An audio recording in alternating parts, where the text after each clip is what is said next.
저는 오늘 제 인생에서 가장 수치스러운 날을 여러분께 고백하려 합니다. 아니, 수치스럽다는 표현은 틀렸군요. 그날은 제가 박순옥이라는 사람으로 살았던 마지막 날이었습니다. 그리고 동시에 제가 처음으로 살아있다는 것을 느낀 날이기도 했습니다.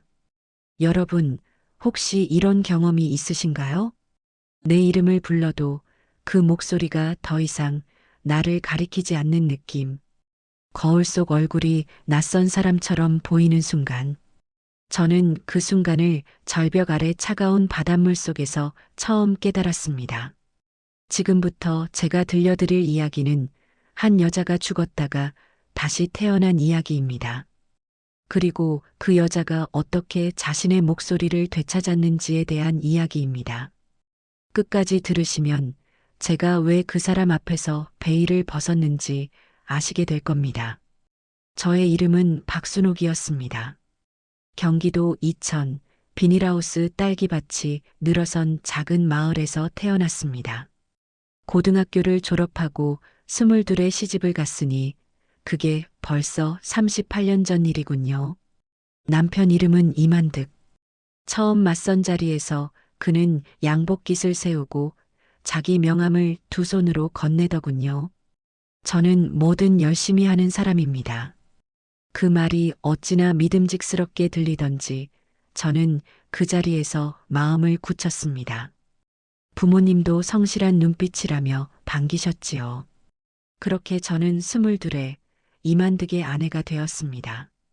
결혼 초 우리는 서울 은평구 역촌동의 반지하 월세방에서 살았습니다.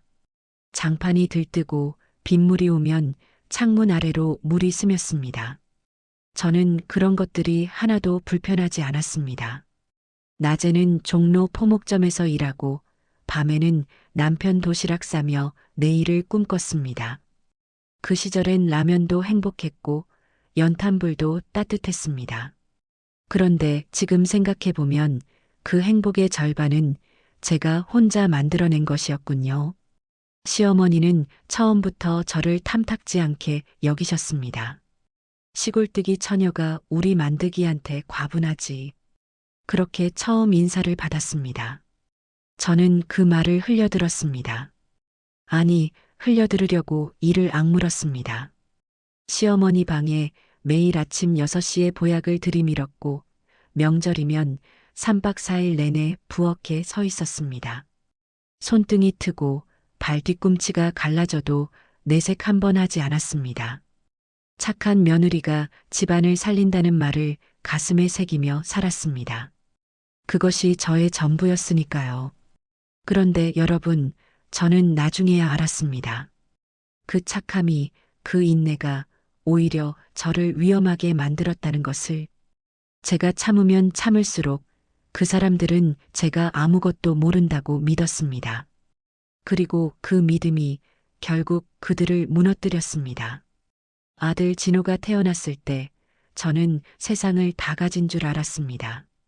진호를 처음 안았을 때 심장이 터질 것 같았습니다.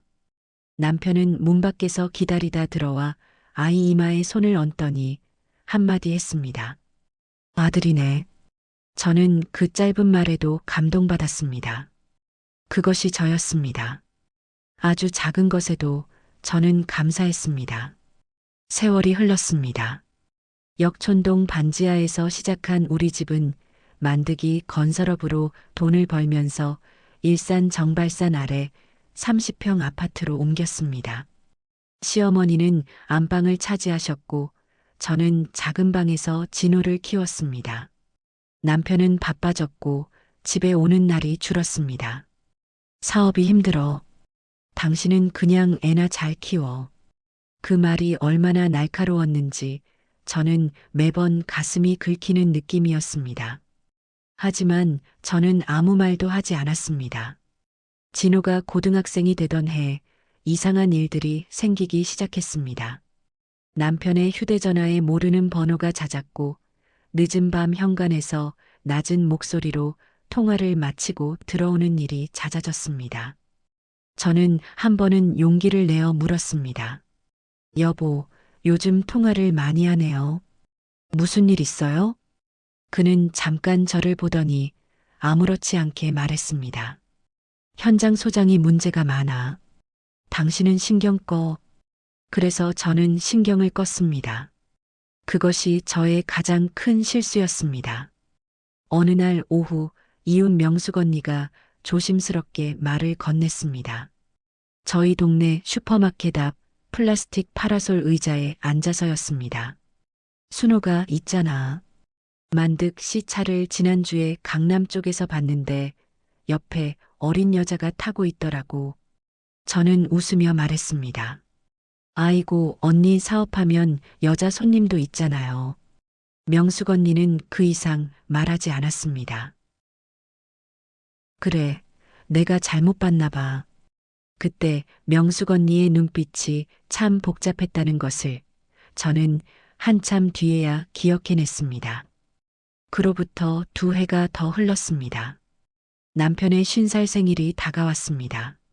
진호는 유학 준비로 바빴고 시어머니는 우리 아들 생일잔치 제대로 해야 한다며 몇 달 전부터 잔소리를 시작하셨습니다. 저는 일산 마두역 근처 한정식집을 통째로 예약했습니다. 친척 50여 명, 남편 사업 동료들, 동창들. 저는 손수 청첩장처럼 예쁜 초대장을 만들어 보냈습니다. 상차림 메뉴를 고르고 꽃 장식을 고르고 케이크 문구를 고르는 내내 설렜습니다. 이날만큼은 정말 잘해주고 싶었습니다. 28년 해로한 남편을 위한 제 마지막 선물이고 싶었습니다.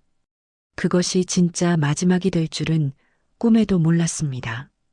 저는 그날 남편을 위해 새 한복을 맞춰 입었습니다. 분홍 저고리에 은빛 치마. 거울 앞에서 단장을 마치며 저는 생각했습니다. 오늘 하루만큼은 행복하자. 그런데 그날 잔치 자리에서 제가 마주친 것은 제 인생을 송두리째 바꿔버린 한 사람이었습니다. 잔치가 무르익을 무렵이었습니다. 제가 주방을 오가며 음식 상황을 확인하고 있을 때였습니다. 홀 입구 유리문이 열리더니 모르는 여자가 들어왔습니다. 40도 안 돼 보이는 젊은 여자였습니다. 분홍 원피스를 입고 한 손에는 작은 아이의 손을 잡고 있었습니다. 아이는 7살쯤 됐을까요? 저는 처음엔 행사 스태프인 줄 알았습니다. 그런데 그 여자는 자리를 두리번거리다가 곧장 남편 쪽으로 걸어갔습니다. 남편의 얼굴이 순간 하얗게 질리는 것을 저는 보았습니다.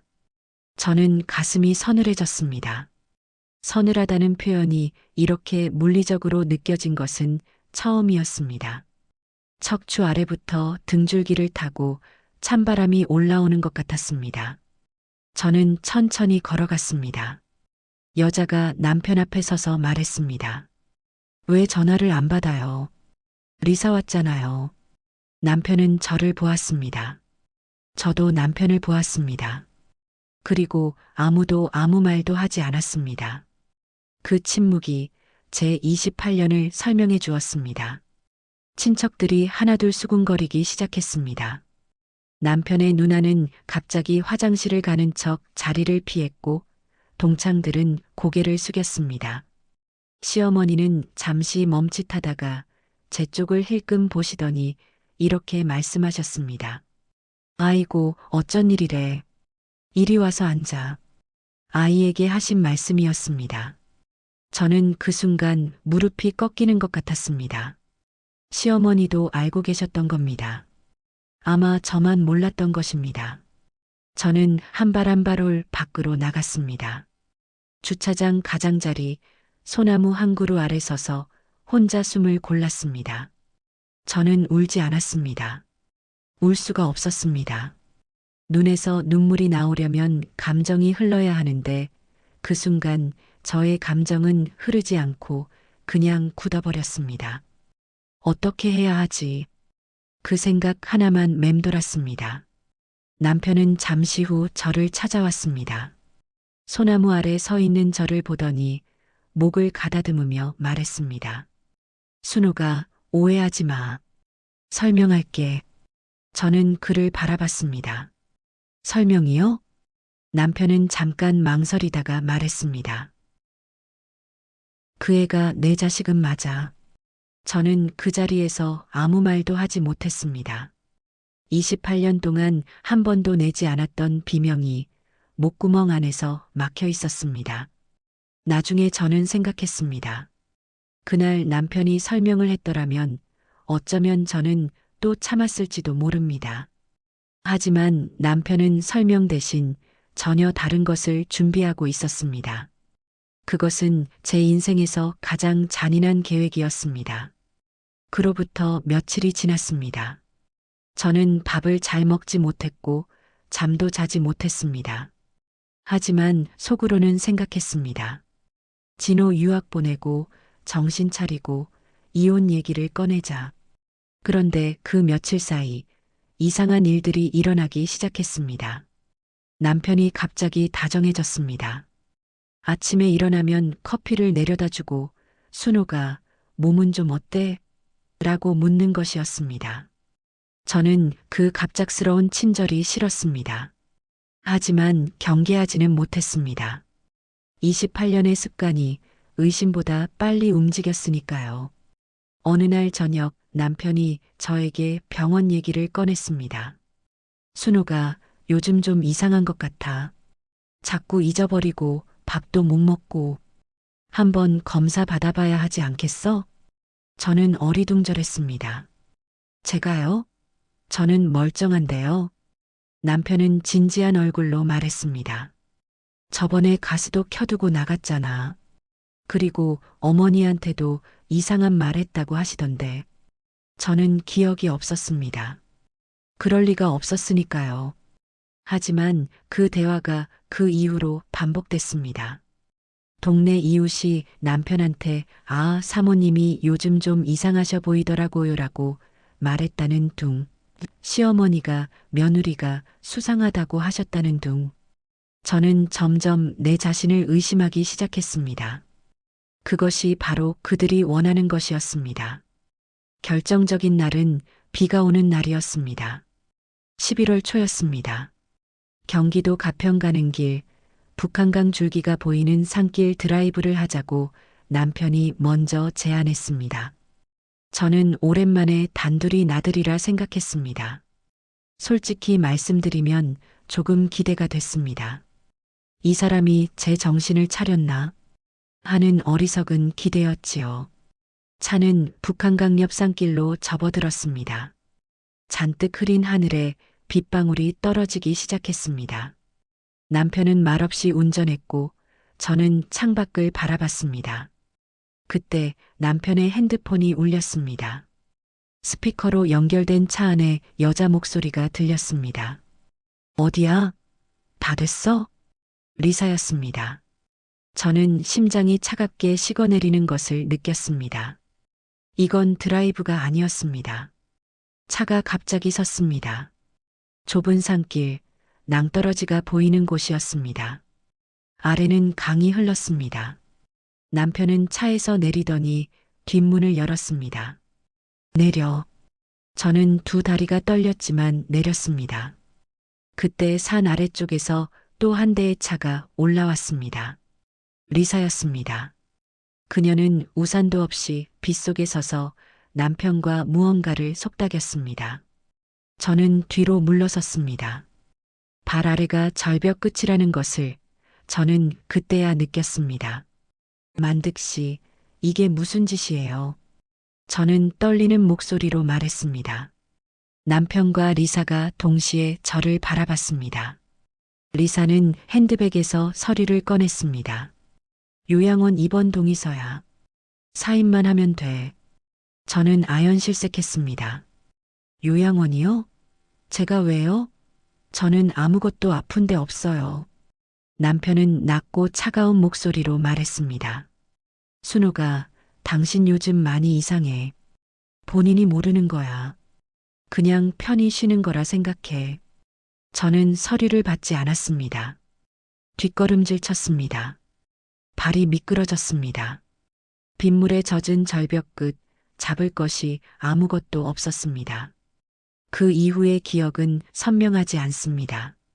그저 떨어진다는 것, 공기가 귀를 막는다는 것, 그리고 아무것도 들리지 않았다는 것. 강물이 제 몸을 받았습니다. 저는 거기서 의식을 잃었습니다. 나중에 경찰 기록에는 이렇게 적혔다고 합니다.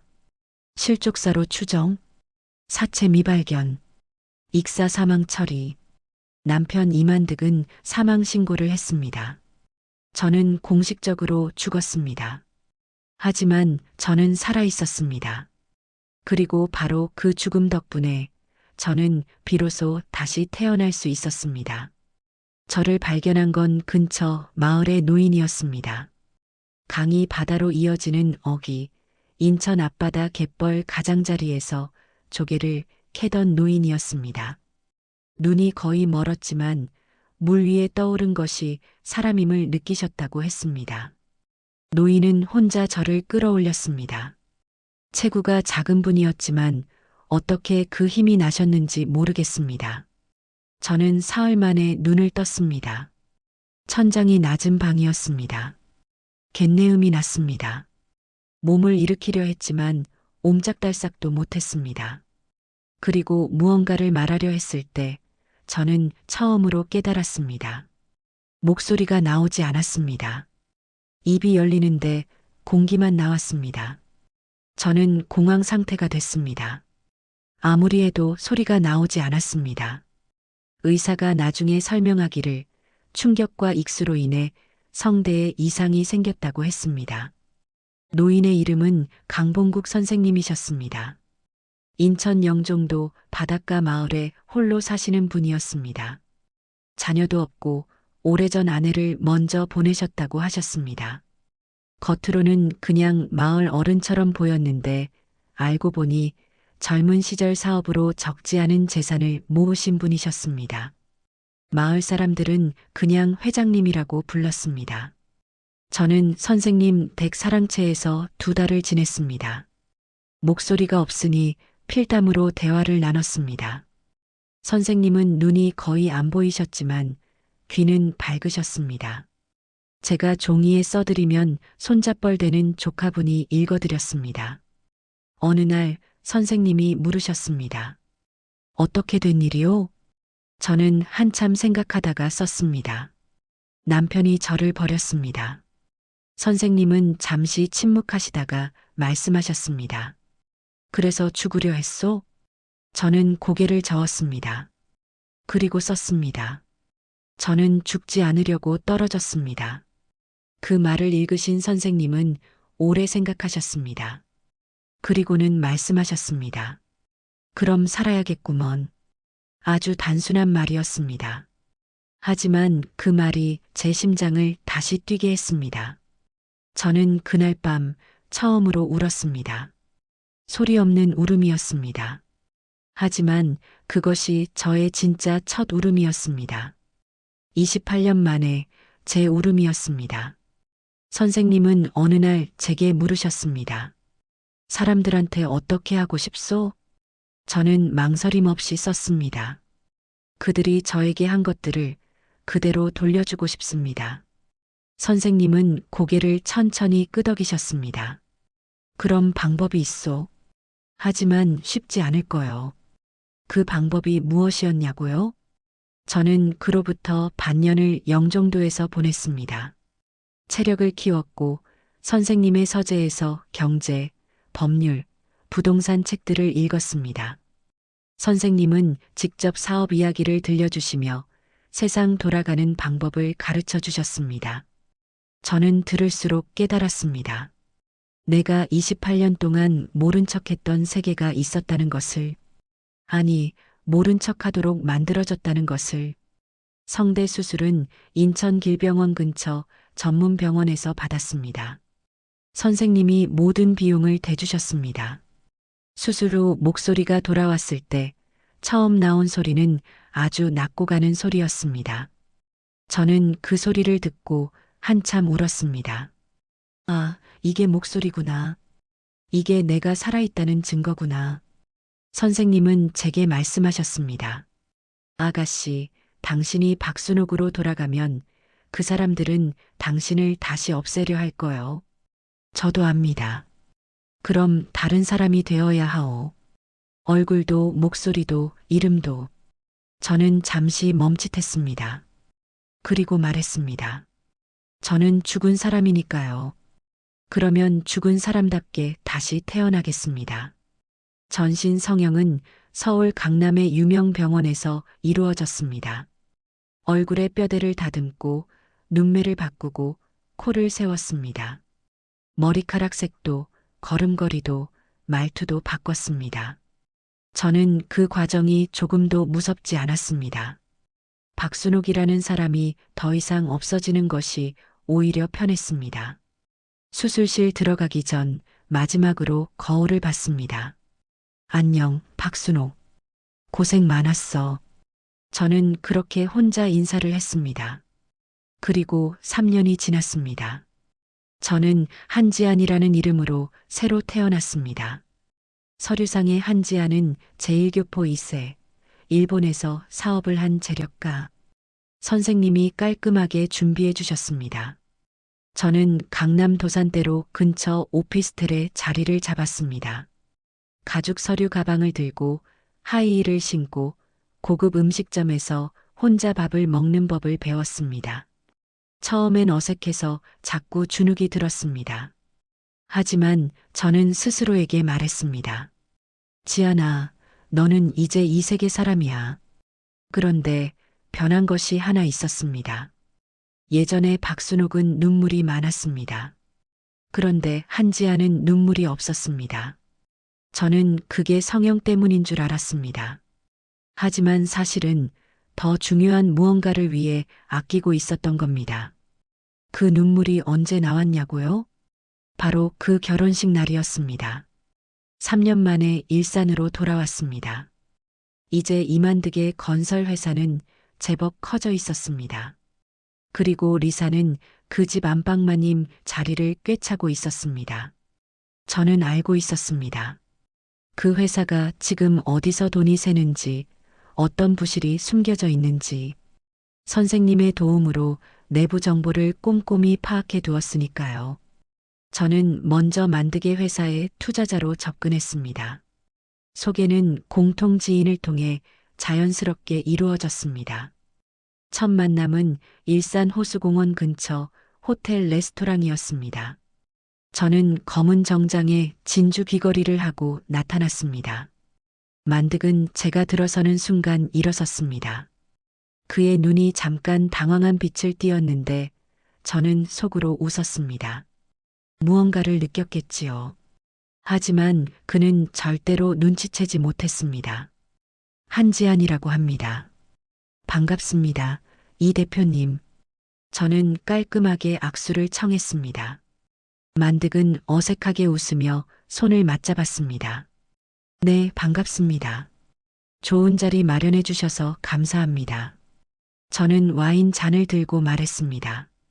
대표님 회사 가능성이 보입니다. 제가 도와드릴 수 있을 것 같아요. 그의 눈이 반짝였습니다.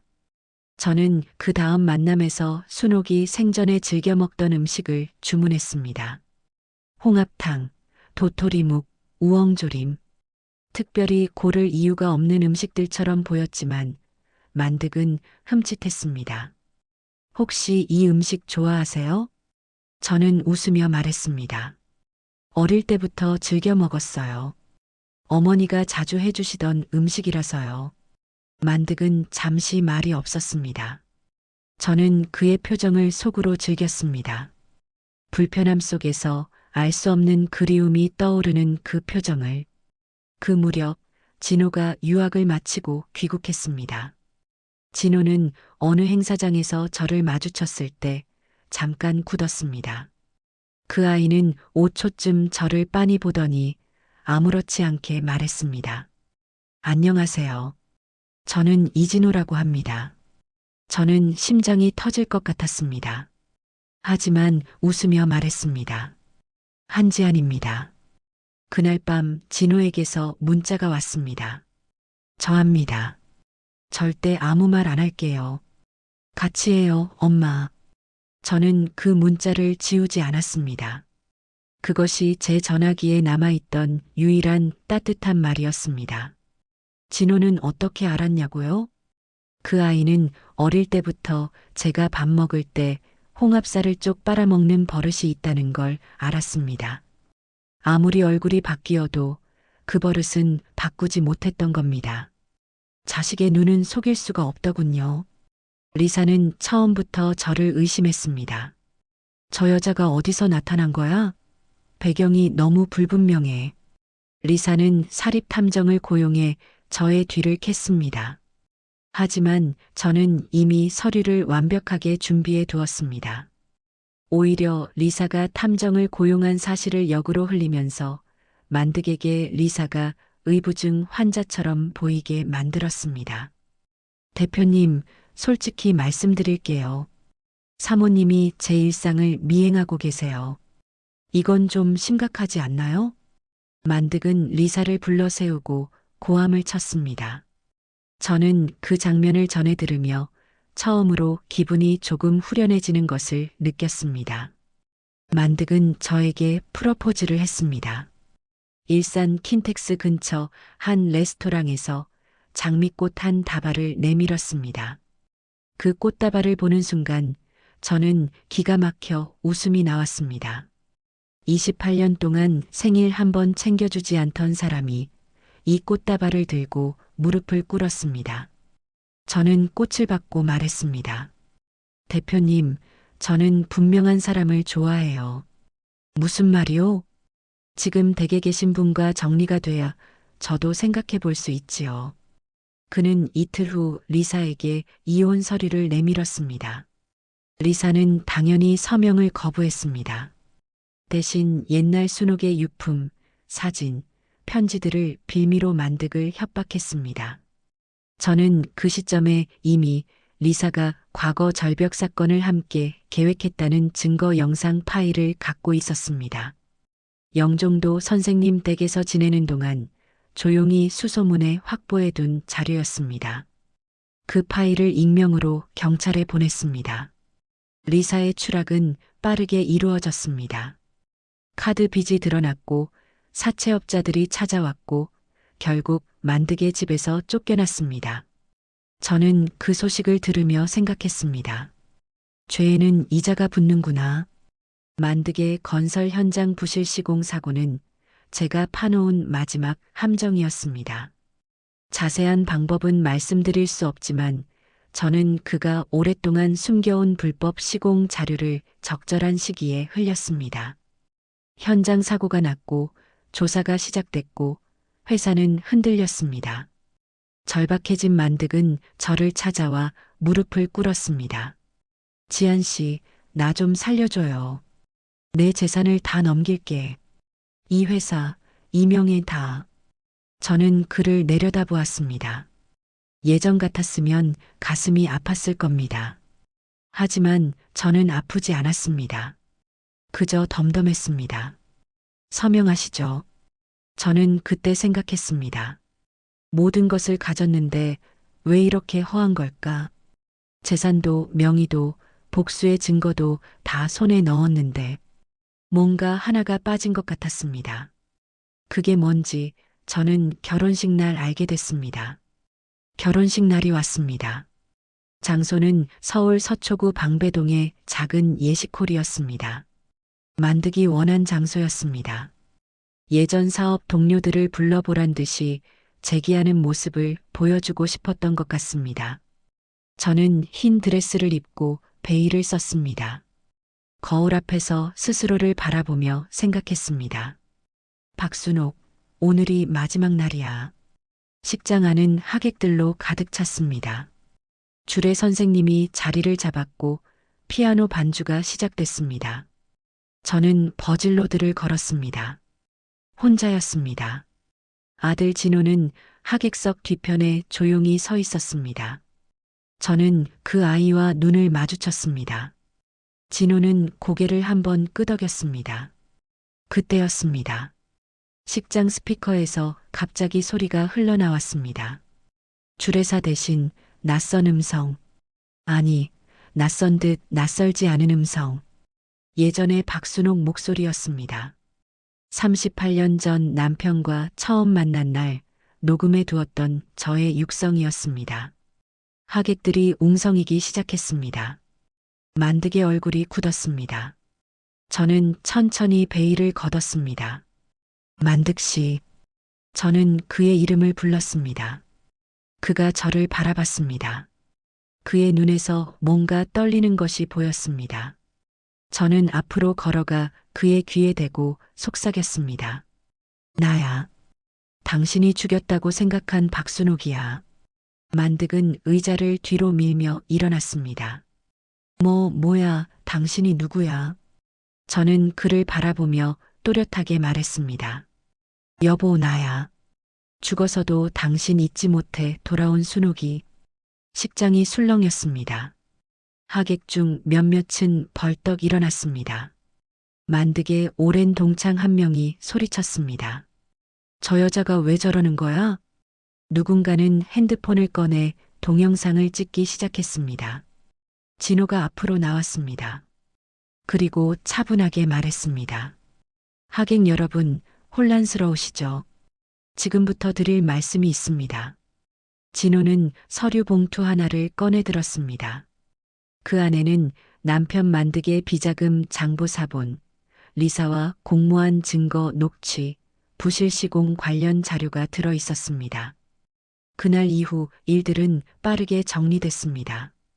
만득은 경찰 조사를 받았고 전 재산은 법원 명의로 동결됐습니다. 저는 합법적으로 재산권을 이전받은 상태였고 그 과정에서 어떤 불법도 저지르지 않았습니다. 리사는 이미 관련 혐의로 조사를 받고 있었습니다. 시어머니는 저를 마지막으로 보셨을 때 무릎을 꿇으셨습니다. 저는 그 앞에서 아무 말도 하지 않았습니다. 말이 필요 없었습니다. 제가 그날 진짜 놀란 건 따로 있습니다. 모든 것이 끝나고 식장을 나서는데 진호가 제 손을 잡았습니다. 어머니, 이제 어떻게 할 거예요? 저는 아들을 바라봤습니다. 처음으로 눈물이 났습니다. 소리 없이 흐르는 눈물이 30년 동안 참아온 그 눈물이 그제야 나왔습니다. 지금 저는 영종도 바닷가에 있습니다. 선생님이 돌아가시기 전 저에게 남겨주신 작은 집입니다. 마루에 앉으면 바다가 보입니다.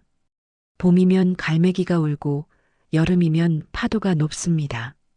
진호는 서울에서 일주일에 한 번 내려옵니다.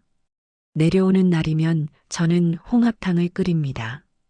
저는 가끔 그 절벽 아래를 생각합니다.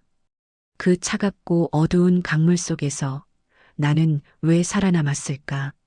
어쩌면 살아남은 것 자체가 이 이야기를 하기 위해서였을지도 모릅니다. 박순옥이라는 이름으로 45년을 살았지만 저는 이제야 압니다.